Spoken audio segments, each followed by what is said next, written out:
What's good with the tube? It's your boy Easy Buckets. Do me a favor, like up the video for me. It'll really help the channel out. If you're new to the channel, hit that subscribe button. Now let's get into it. In this video, I wanted to talk about how I've been able to play defense on 2K24 and previous 2Ks throughout the years.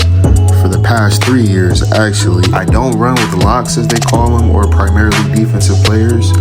So I'm usually guarding the point guard, which 9 times out of 10 is the best player on the other team. I like to keep things simple on defense and just run man-to-man. A lot of people don't have the IQ to run zone, and it can get confusing. So here are my attributes. The defensive skill gap on 2K this year is outrageous. People are getting cooked left and right. I was even getting cooked, but I had to get this shit right, man. Come on now.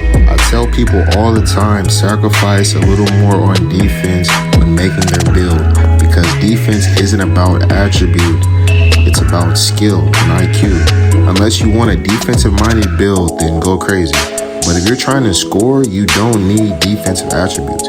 If you look at my build, you'll notice I have a high speed. That's the most valuable attribute on defense, quiet as kept. Then blocking, perimeter defense, then steal. I see people going up on their steal more than anything. That's not it.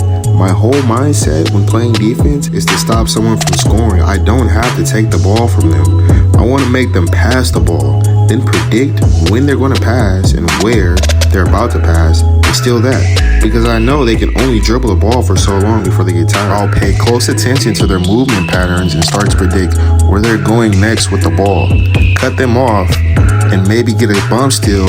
Recognizing the animations and predicting what the ball handler is going to do next is a major part of how I play defense.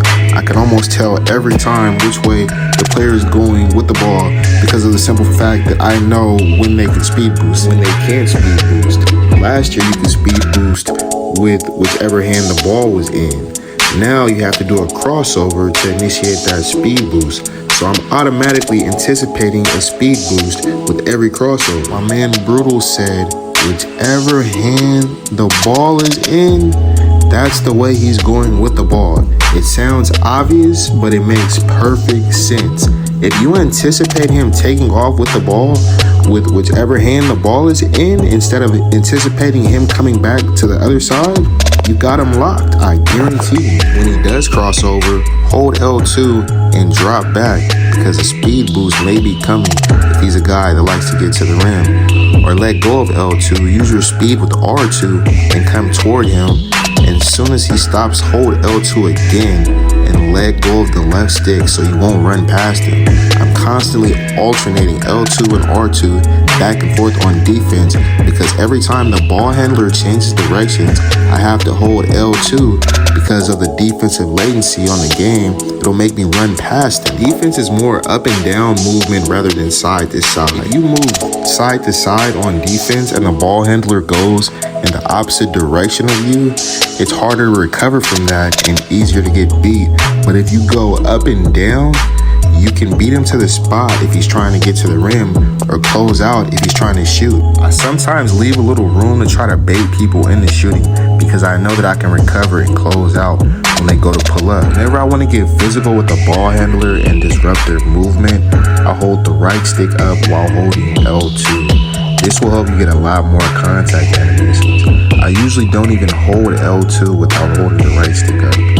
Defense has all the advantages here in 2K24. They took moves away to limit the offensive player and made defense stronger.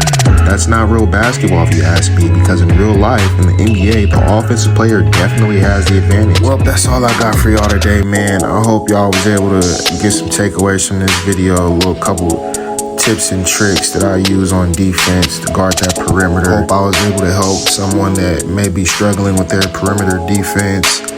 Thank you for tuning in. Y'all take care.